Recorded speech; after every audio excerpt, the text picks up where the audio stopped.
Hi, it's Brian. Welcome back to the Independent Cruiser, the channel for people who love to cruise, but maybe want to do your own thing when you're in port. Today, we're going to talk about my tips and advice for picking the best Mediterranean cruise for your family. And when I say your family, it's because there's no one size fits all. The Med is an amazing place to visit. There is rich culture, there are beaches, there are ancient things to see. It's just a really amazing place, but you're going to have a pretty wide variety of choices of itineraries, and you need to look at your own family situation to pick the best itinerary for you. For example, if I were traveling with younger children, I might want to consider an itinerary like this one from Royal Caribbean, which is, a sea day and walkable ports. All of these ports are very walkable. You come off the ship, there's a beautiful town, there's a place to see. You don't necessarily have to travel a long distance to see something. So maybe an itinerary like that for a family with younger children would be more comfortable and you'd still have a great experience. Maybe if you've got older children or kids that are just really interested in history, you pick a different itinerary, like this one from Norwegian, which is hitting, Livorno, where you can go see Florence, Naples, where you can make it to Pompeii or Sorrento, Athens, where you're going to see the Parthenon, these really incredible historical sites. When we were looking at picking our most recent Med cruise, that's what we did. We did a Rome to Rome. We hit some beautiful islands in Greece, Malta, but we hit Athens, and we were at it with our 12-year-old to see the Parthenon. We were off the ship in Naples, going to see Pompeii. But it would be challenging to do those things with younger kids. So I think the first thing is kind of get a realistic evaluation of your group. You could have a multi-generational group, and that's a factor. You've got some grandparents or mobility issues or whatever. So just really look at your own family situation. And I would say above picking a ship or a cruise line, find an itinerary that works for you well. There's plenty of places, travel sites like Vacations to Go, where you can just put in the Mediterranean, put in your month, and you see all the different itineraries, and then you can kind of plan and zero in from there. So one final comment on itineraries. If there's some place you've always wanted to visit and spend a couple of days in, Rome, Athens, Barcelona, Venice, look for itineraries that either begin or end in one of those places. So you could do a Rome to Venice cruise, catch all those beautiful ports in between, have maybe 3 days in Rome before your cruise, or also tack on 3 days in Venice after the cruise. I mean, that makes a spectacular vacation. And since you're already over there, you might as well take advantage of the opportunity. So I would say look at itinerary first, and then start selecting between cruise lines, ships, amenities, things like that. Now, one consideration I want to bring up is if you have a tween, not all of the cruise lines treat tweens the same. So some, like Disney, have a specific tween club, which is like 12 to 14, something like that. I think Royal Caribbean may as well. But then Norwegian, which is our preferred line, they do not. It is, 5 to 12 and then 13 to 17.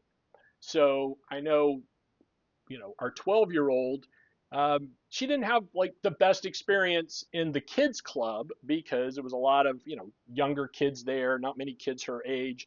But then when she turned 13 and she could move up to the teen club, she had a great time, met a lot of kids her age. So I want to bring that up. That is a consideration, the kids clubs, because more than the amenities like the water slides and the go-kart tracks and things like that, you're really going to want to look for things for your kids to do in the evening. Most of these Mediterranean cruises are very port intensive. You may get a sea day, going like Rome to Santorini, something like that. But typically, and one of the great things about these Med cruises is you are hitting one spectacular place after another, literally waking up every day in a new port, a new island, a new, beautiful place in Europe, the Greek Isles. So you're not going to be on the ship during the day that much. But in the evening, you want to go to dinner, maybe you go to a show, and that's where you want to see, okay, what do they have for the kids? What kind of kids club is available for my child to go to while we're off doing something? Uh, is that even important to your child? Maybe they just like to hang with the family and want to have dinner and go to the show and, do whatever. So those are all considerations. So that's why I would put, actual ship below the itinerary, because the reality is you're not going to be spending that much time on the ship. When you're doing some research, clearly, the internet, YouTube videos like this are going to be a great resource. There are also a lot of Facebook groups out there. Typically, every ship has one or two Facebook groups where people join and they ask for advice and they give tips. If I'm looking at a cruise and looking at a specific ship, that's what I'll do. I'll jump over to Facebook and join one of those groups.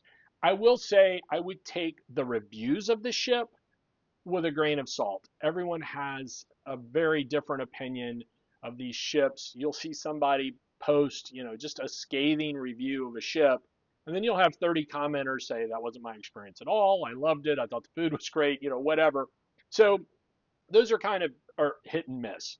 Um, I will say for any cruise, there's just a couple of rock solid rules, and the first one is pack your patience.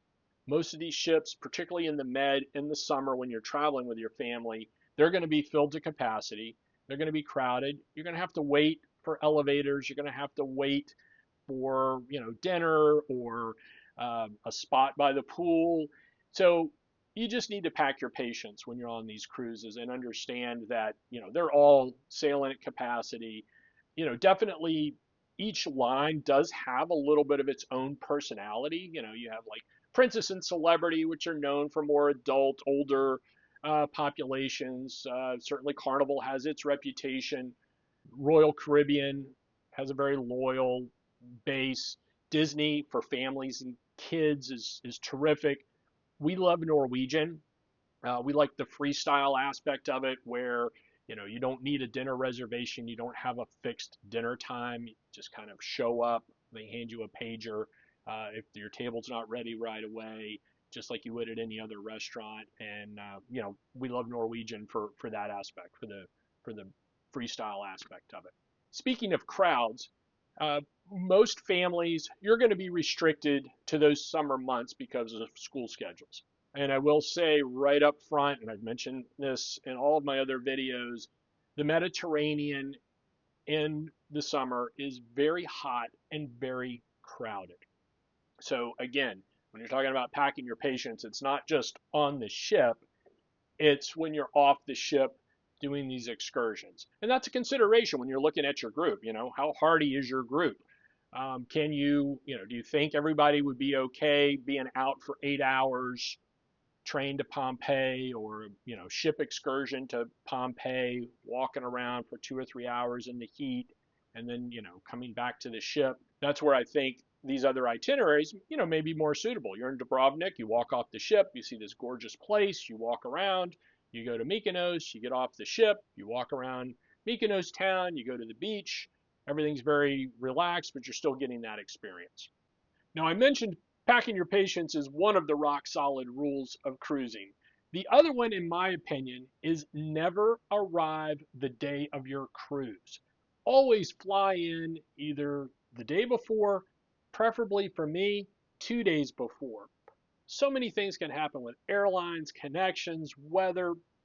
The ship will leave you. So just don't take a chance on it. At least go in the day before. So to wrap things up, I really want to emphasize there is no one size fits all when planning a Mediterranean cruise for your family. It really is a very individual situation. Um, you know, if you're not into doing a lot of research and things like that, that's fine. Get a travel agent, get a professional to help you with all of the things I just talked about, because they'll know. You find the right one and they'll know, and they'll pick the right itinerary for you, the right ship, And regardless, you're just going to have a spectacular time.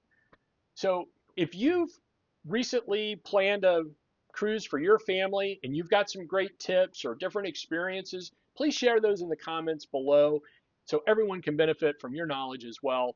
And as always, thanks for watching.